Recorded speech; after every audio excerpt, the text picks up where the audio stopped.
Hi, I'm Andy. I'm the membership manager of What We Do Now. What We Do Now is a creative placemaking network in Dumfries and Galloway.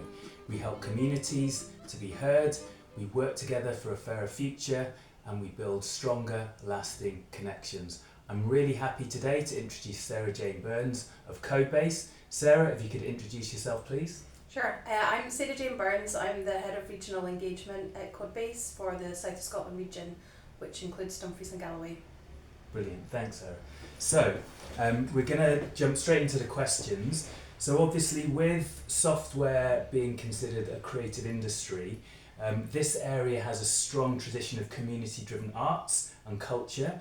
Do you see tech startups contributing or enhancing this sector in a rural area like Dumfries and Galloway? I think so. For me, the pandemic changed a lot of things in that being able to grow a business, being able to access technology that might have been more difficult pre-pandemic. Everyone got better at being online basically, and accessing software. You know, the skill level in accessing software and things like that now is much better than it used to be.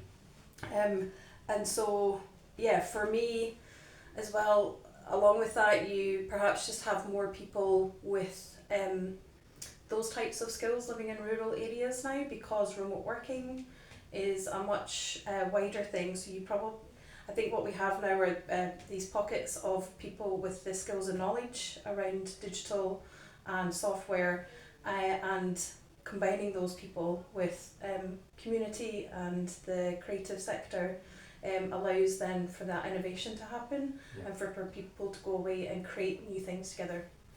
That's interesting. I think the pandemic has been a catalyst for a lot of this sort of technology, and you found that with the sort of businesses that you're working with. Yeah, there's people now in Dumfries and Galloway who have moved here from other areas because they could run their tech company, they could work for a tech company, but live somewhere that they actually wanted to live. So I've seen that. I'm one of those people myself as well, where I've been able to move to somewhere that I wanted to live. I don't have to be in a city now to do the job that I do. And I think working the tech companies that you see now, that kind of hybrid model is a lot more common than it used to be. So it opens up opportunities for people in rural communities to be able to access jobs that they maybe wouldn't have been able to before, but also allows that distribution of knowledge of people working in particular areas to be distributed more evenly across a country like Scotland, where you then have people who you probably have more people with those kind of digital skills in rural areas than you would have maybe 5 to 10 years ago. Yeah, it's interesting. So with Codebase, it's obviously got a national approach, but you're now in one of the sort of smaller regions in southwest Scotland. So how did that come about, and what was the sort of thinking behind moving to an area like this? So Codebase is the company I work for. Codebase has a kind of global ambition to interact. We work across the UK, and the programme that we are currently delivering for Scottish Government is the Techscaler programme, which is a Scotland-wide programme, and its aim is to create more tech companies basically in Scotland, more successful companies based in Scotland, which will generate more investment and wealth for Scotland. The idea behind Techscaler was to be a national programme, and to be a truly national programme, so not a programme that has an office in Glasgow or Edinburgh, but is Scotland-wide. So we have 7 regional teams across Scotland who engage locally with partners, with the enterprise agencies, with the business gateways, the chambers of commerce, in each of the kind of regions that we sit within, to build up, to be a physical presence for the local companies or the entrepreneurs who want to build tech companies, but also to take a a more regional approach, because not every part of Scotland has the same needs. Rural areas will have different needs. They also have different challenges than companies in more urban areas. So taking a more regional approach has always been the focus of Techscaler, and yeah, it's been great to come down and actually unearth a lot of the stuff that was already happening down here through the programme, and to meet lots of people with really cool ideas that want to build new things. You mentioned the needs of rural areas. I know one of the things that you've particularly noticed is the use of things like Facebook for events, for example. I know that's something you're personally looking into yourself. What other sort of needs and requirements have you noticed that may be different from built up like urban areas like Edinburgh and Glasgow? I think one of the challenges that I've come across by talking to people is that it's just the digital infrastructure. So unreliable and not always accessible internet is a barrier, especially if you're trying to run a business online. I think the travel distance in order to access events, to access high quality content as well, like events. Often people in more rural regions will just have a kind of longer journey, which then eats into their time that you wouldn't maybe find in a more urban area, and also just the amount of activity that's available. If you go up to Glasgow or Edinburgh, you could choose something probably worthwhile to go to every night of the week, and that's not the case down here. I guess on the flip side of that, what you don't have is as many distractions as well. So you can actually go to things that are definitely worth your time, and perhaps just not get distracted like you might in a city by all the stuff going on. It probably helps narrow your focus a little bit. But yeah, just I think the time debt for rural entrepreneurs exists more so than for urban ones. So it's almost a bit like an Odyssean pact, like keeping distractions out of your way. Okay. I mean, entrepreneurs do not need any more distractions. They are very good at distracting themselves with lots of new ideas. Yeah. So I've attended a couple of your events, and we've obviously been in touch. And I know Codebase emphasises sort of a global best practice to local context. So you've mentioned a couple of things possibly related to this, but what unique opportunities have you observed in fostering innovation in the ecosystems within Dumfries and Galloway? I think when we talk about global best practice, we talk about Silicon Valley is the obvious. It's the home of the global tech scene and historically has been. I mean, you could argue that that's shifting and changing now because you're seeing tech ecosystems popping up in other parts of the world. But taking the practices and the learnings from somewhere like Silicon Valley and being able to share that here, but in a different context, because Scotland's never going to become an exact replica of Silicon Valley, and it's not the ambition for Scotland. Scotland has an ambition to be the best place in Europe for tech companies to start their businesses in, but we don't necessarily want to take we don't want to duplicate that. So it's like, how do we take the kind of best practice of it and apply it in a more kind of localized context? I think for me, and when we think about this region, is that we've got people with ideas that could potentially be game changing, and they have the ambition to change potentially the world with it. That's really exciting, and that's where a program like Techscaler, where we have that kind of global lens, where we're looking at what's happening across the rest of the world in technology. It's not my job to do that, but we have people in our team who look across those macro trends in technology, and then how can we take the learnings from that and offer that to people regardless of where they are in Scotland, so that if they have the ambition to grow into a company that wants to enter global markets and wants to change fundamentally parts of society, then they have the opportunity to do that. You've been with Techscaler, I think, a couple of years now. Yes. Now, obviously, some of the biggest companies in Scotland, I guess, have been part of Techscaler. So, Skyscanner, and are there any particular ones that you've seen? Without necessarily being specific, just the ideas, the concept. Is there anything that you've seen that you feel is a real game changer, if it's sort of developed in the right way? Are there any ideas, concepts that have come up? I'll just be pedantic. So Skyscanner and some of the other large tech companies in Scotland will have engaged with Codebase, but not necessarily the Techscaler program, because Codebase has been around a lot longer. Right. I just want to make that Yeah. distinction. Let me think, what's really exciting? I got really excited actually. I was helping some of the pitches for some of our founders who are going through one of our education programs. Yeah. They did their showcase event a couple of weeks ago, where some of them got up on stage and did their kind of pitch. I got really excited by one of them who had came into the program with a particular idea around, it was focused on food, and she had changed her idea based on the things that she learned through the program, and was going through a kind of different avenue. It was around food waste and circular economy type stuff, but I got really excited about it purely because it solves a problem that I have, and that's always really exciting when you can see how it would make your life that little bit easier or better. Another great example of, I think, potentially like world changing is actually a Dumfries company who are building software.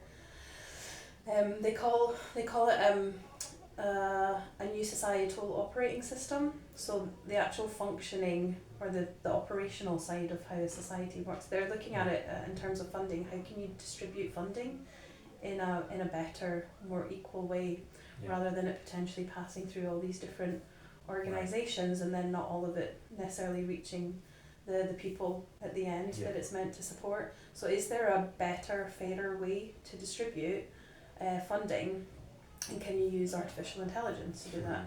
So that's what they're building just now. They're based in Dumfries, and they've been on our programme. They've been over in Singapore engaging with the networks there and the tech ecosystem, and they have a couple of other projects up and running just now.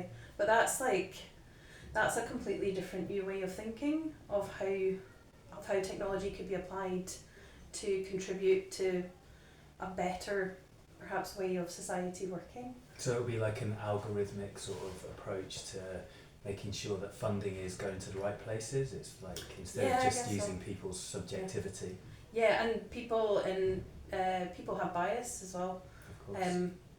Artificial intelligence and any technology that has had human input into it will have that bias potentially as well. So it's about how do you make sure, and there's whole people you could go and talk to about bias and data and things like that, because how you collect the data and how it's worded and everything. But thinking about how you could create a fairer way of doing it that takes out the human element, and it's much more objective. It obviously requires whatever you've created to be objective, but that can take you along a whole kind of thread of thinking about what else could we take the human part of it, and the human part is something else in that process potentially. Yeah. So with Codebase working across sectors, how can partnerships between tech companies and creative practitioners and community groups drive meaningful change in rural communities? That's a great question. So I think for me, what I see is a lot of tech companies will be creating they're creating a business out of a problem that they see, and often that problem comes from being involved in some kind of being part of a community. You identify a problem, you want to help solve it, and then you think that software or some kind of technology could help solve that problem. I think where the creative aspect comes in is that you have a lot of I think it requires creative thinking to even get to that stage where you can identify problems and then want to solve them. That creative thinking as well allows you to explore how it could be solved. One of the things that we teach in our education programs is to be problem-led, not solution-led. And creative thinking's a really important part in that. So not thinking about, I want to build this thing, but it's like, what problem is it that we're trying to solve, and what are the many different ways that this could be solved? Yeah. Because it might be that a technology solution is not the best form, and one of the, I think, pitfalls that often entrepreneurs can get stuck in is being idea or solution led, where they think, I'm going to build this thing and it's going to solve all these problems. Whereas what we teach people is to be focused on the problem and to make sure that you're solving something that people want solved, Yeah. that people might be willing to part money for, because it helps solve such a big enough problem that they're willing to pay for it if you're looking to commercialise it, and not be focused on that kind of one pathway to solving that problem. So I think creative thinking would be a really important part to that, because it kind of forces you to think around the problem and to think about the different ways to, and perhaps different ways to explore how you could solve something. Yeah. I think the bigger the problem you can solve, the more value it really is to the wider market. I think with the What We Do Now network being a creative placemaking network, we really would love to explore how creativity can sort of work with you guys in terms of the problem solving. How do you see sort of creatives integrating with the kind of companies that you're working with in a practical way? So the good news is that a lot of tech founders will have creative industry backgrounds, because that's where they've come from, and that's been part of their journey. A lot of people that create tech companies don't start out to create tech companies; they kind of end up there incidentally. So there's lots of people that I speak to in the region who will have come from a non-technical background, so they're not going to be software engineers or software developers. They'll have come from some different industry or sector and have ended up kind of thinking, actually, I think I'd like to build something here. Where and how can I access the support to do that? And there's lots.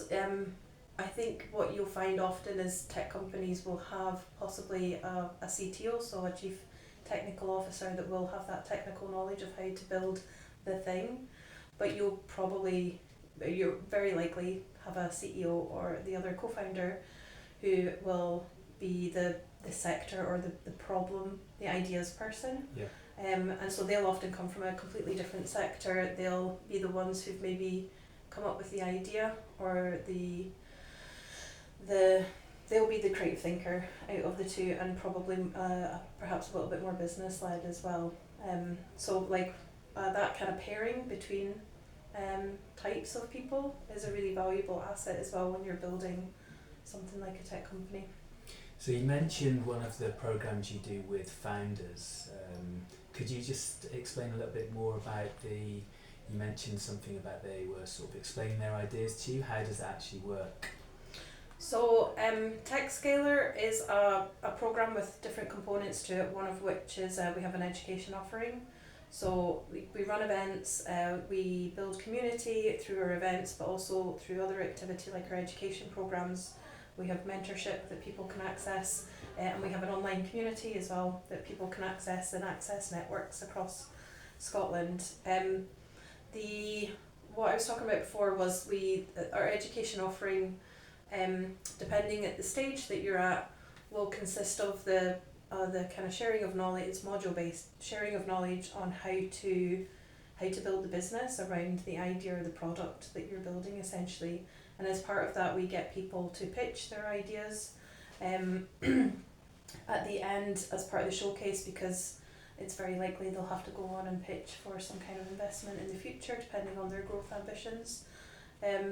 Even to access a lot of grant funding now as well. Things like Scottish Edge, which is a business competition across Scotland, you would get up on stage and you would pitch for the money. So that's incorporated into the education programme, and that's where you get to hear. I was helping out at one of the kind of practice sessions and hearing about some of the businesses that were going through that programme just now.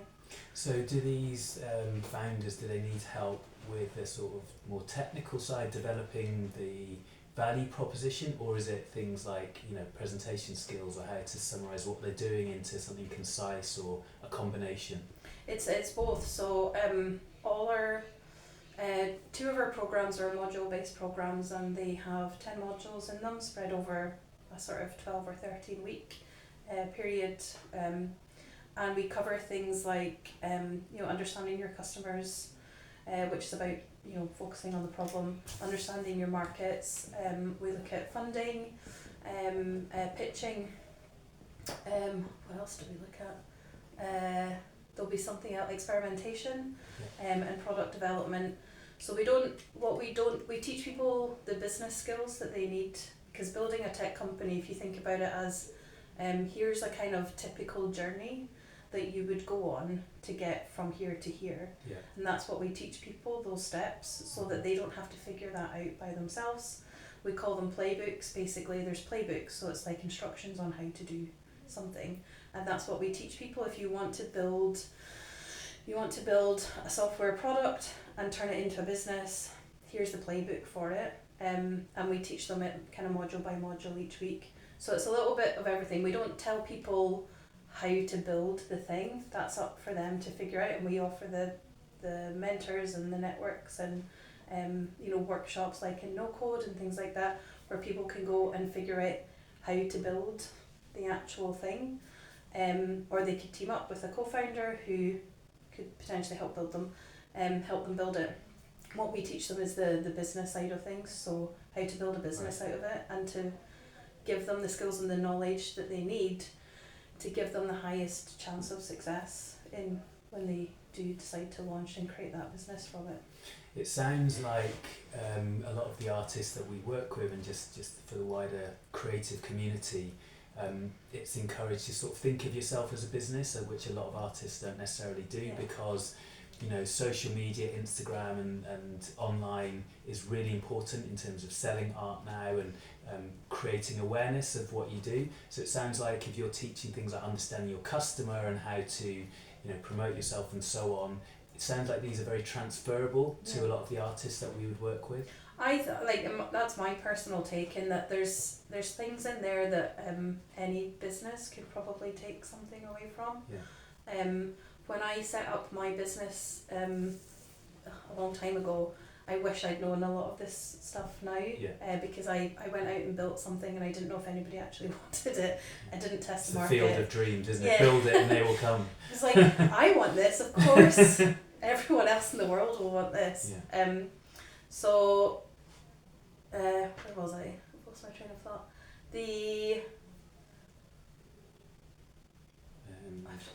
Sorry. No. Sorry to go along No, don't worry. Where were we going? What were we talking about? Transferable. Yeah. So I agree. I've got friends who are creative practitioners and artists, and it's always interesting the discussions I have with them around how they try to. It's not necessarily a comfortable space to be in, but thinking about the business side, basically. So they have their creative practice, but they also need to be paid for it, and so they have to think about the business side of it, and it's the bit that nobody particularly finds interesting, but it's something that's a kind of means to an end, in order for them to keep being doing the thing that they love to do. But yeah, I think a lot of what we teach is transferable into other areas, and we had.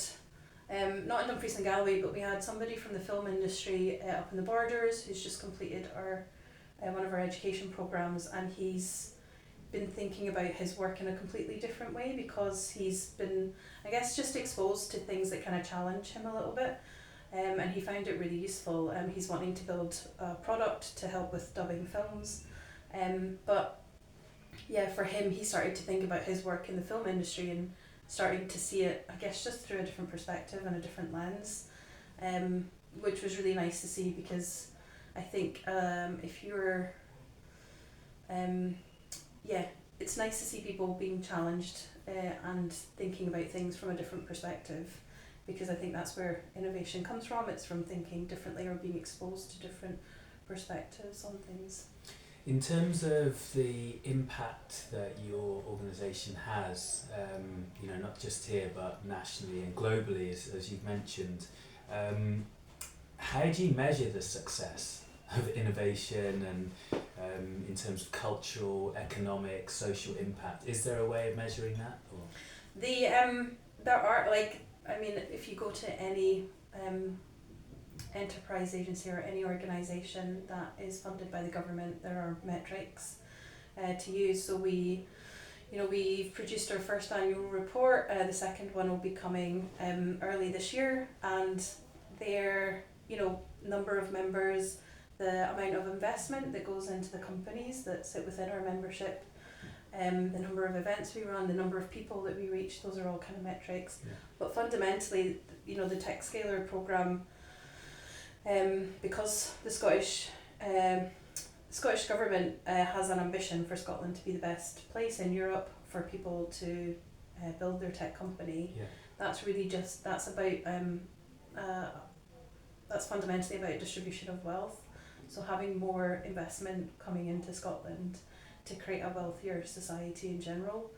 I think it's always going to be difficult to be able to measure the direct impact of Techscaler into that, but fundamentally probably the biggest metric of that will be how many Techscaler members have accessed private investment, and that's come back into Scotland. Yeah.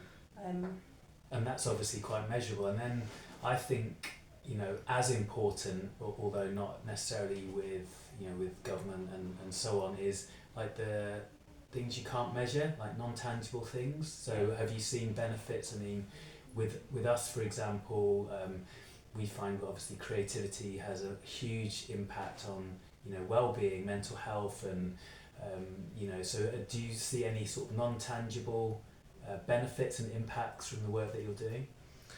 That's a great question.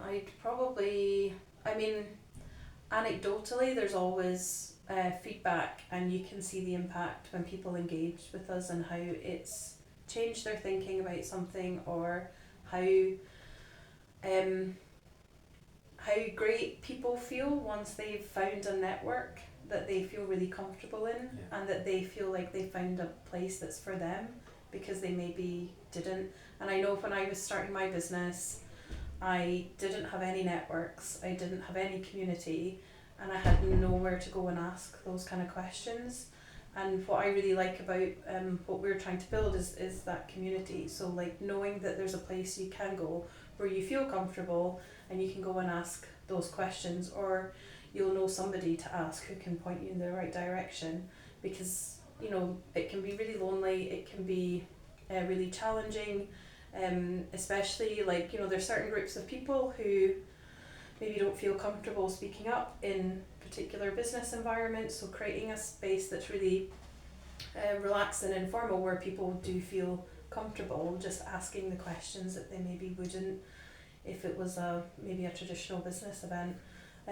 I think that's really important, and you see people giving, you can see it, people post on LinkedIn, people post on social media when they've had a really great experience of engaging with us in our network, and but it's hard to capture that without just it being a list of all the kind of anecdotal stuff that people have posted somewhere. But you do see it.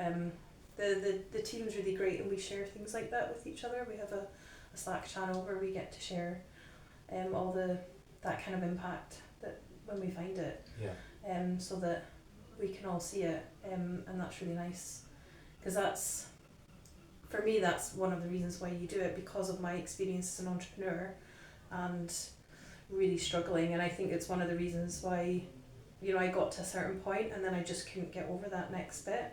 And I think community and network and finding somewhere that I could have just talked about all that stuff with other people, or at least ask for help, might have made a difference between me, continuing with it or closing it down. So, and it's one of the reasons why I really love what I do. What was firstly, could you tell us just briefly what your business was, and then also what the barrier was that ended up being, insurmountable? Yeah. So my wonderful idea was to become the UK's first tea subscription service back in 2010. So before subscriptions had really become a thing. There was one other company doing it with coffee at the time, but I had been living in Japan, and you could only access loose leaf tea in Japan. So I Right. came home thinking, well, where's all the loose leaf tea? And it's much better quality than these tea bags that we're all drinking. And I wanted, to create that subscription service. Like tea as a service. Yeah, Okay. so you would go onto the website, you would order your subscription, and what I wanted to create in the background was some kind of algorithm.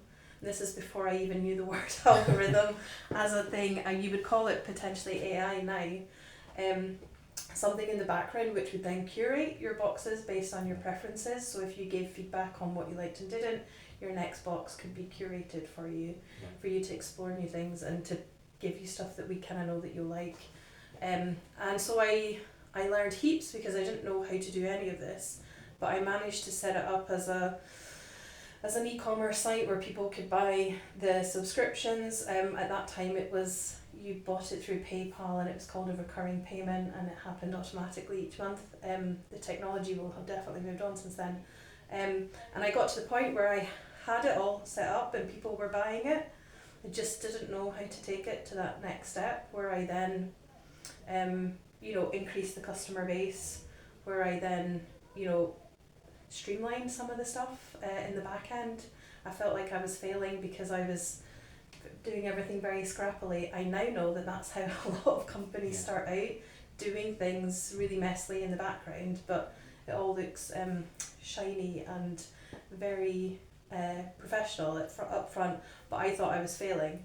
I know differently now, and I just couldn't get it basically to the point where it was viable for me to leave my job, and I didn't have the financial security to be able to do that. And I also, one of the other barriers for me I think was around confidence, in that I applied for some grant funding, but they were such small amounts of money. I felt very grateful to get them, and now I know that I shouldn't be applying for £500 of money. I should be applying for 50,000 or like $1 million. Like, why am I not applying for more money? And I think that's a confidence thing, but also just not understanding that that type of money is available and that you can access it as well. And I think that's a really common barrier. You see it a lot in the business landscape in general, in that businesses will get up to a certain stage and it's then that growth stage that's the real barrier. And that's not a Scotland problem, that's not even a UK problem, it's a European problem. Or my personal take is, because Silicon Valley and America are great at building these global companies that infiltrate everybody's life, but there's not as many European companies like that. I think there's a historical thing. There's things around investment and risk. I was going to say the financial side is. We don't have as much private equity to reinvest into like high risk businesses. And that must be, I don't think that's going to improve with Brexit now, is it? Or do you think that'll have an impact? I don't know actually. I would need to go away and think about that.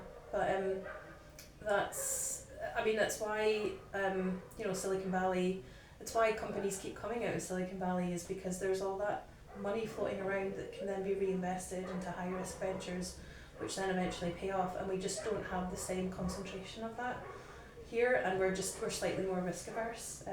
You see it in lots of other sectors as well, not just tech. But there's, and also a lot of European companies. I was at a big tech conference in Portugal last year, and one of the tech founders on stage was talking about how he had recently his company had been bought out. It was a Deliveroo type company, but operating in Spain, and he had been bought out for 18 million. And he was talking on stage about how everyone he talks to regards that as a success, but what he wants is to be able to grow a company that will buy the Deliveroos, and to buy those bigger companies. And again, a lot of European companies will end up acquired by US companies, and then it all gets concentrated elsewhere. One of the interesting things that you sort of touched on, and which has made me think of this question, was when people have a business and they come to the point where they have to decide whether they want to continue or whether they want to pivot. I think that's really interesting because no one really knows the answer, because you could carry on and it works out and you say, I made the right decision, or you could carry on and it doesn't work out and I made the wrong decision. But it's almost impossible to decide when to either pivot or to give up. Do you have any advice on people who are sort of getting to that point where they have to make this decision? Like, how do you decide if now is the right time to stop this and try something else, or just change, or just, because persistence and perseverance is really important. A lot of the best companies or the biggest companies, they got to this point and then they just push through, but sometimes it's intelligent to actually change. Do you have any advice on that? I don't, because I don't want to tell. I think it's the individual's choice to make, but this is a discussion I've had with colleagues, because with my business, I think there was a 2-year period where I should have just stopped, but I dragged it on for 2 years because I couldn't let go. And like you said, there are examples of where people have pushed through and it's paid off. But what we teach people is, like, it's important to pivot if something's not working. Realizing that quickly is much more beneficial in the long run, and pivoting and moving into a new idea. So I don't think there's anything that can say, once you recognize this is happening, you need to do X, Y, or Z. Yeah. I think it's probably, I'd say, the being open to the idea that you can pivot. Right. Or you can stop, or you can keep going. Like, those are your choices. Great. Yeah, that makes Because sense. I think that's not always clear to people in that situation, that they actually have a choice. I was really, really scared of failure just because of my personality type. I don't like to fail at things, and so I think that's why I dragged it out over that length of time. And I'd have probably saved myself a lot of money if I had just stopped when I knew it wasn't working. But it's a really, really hard thing to do when you've put so much work and effort into it. And I would never have considered pivoting, because that just wasn't in my vocabulary or my way of thinking. And I didn't know how to push through. But yeah, one of the things that's a well-known phrase in the tech world is, like fail, well, I don't know if it's a tech thing, but in the business world, there's a phrase, fail fast to succeed quicker. So failure's okay, and I think there's been lots of conversations since I started working at Codebase around failure. It's why I can talk about my business now. I did not talk about it for years afterwards, because I didn't want to talk about how I'd failed. But since joining Codebase, there's definitely more of a culture of let's try, let's experiment, because it's what we teach people. There's not, failing's okay, and we need to get better at recognizing that failure is part of the journey. You often find really big successful companies, at least in the tech world, that's not their first business. Yeah. They have failed at least once before, and they've picked themselves up and they've gone out and gone again, and they've learned all the lessons from the first time, so your chances of success are higher. So just understand that you have options and decide which one works best for you. Yeah, it reminds me, someone was telling me that their success was a result of being able to move from failure to failure without losing their attitude, and just being positive, just picking yourself up after each time. So that's what I don't think it's ingrained in us as humans to have that mentality, but I think it's really useful. I've got a talk now, all prepared to talk about my business and why failing is totally okay. The world did not end. But I think, if you look at our, or at least when I was in school, our school system wasn't set up for you to fail, and for you to manage that as a part of kind of life's lessons. So, yeah.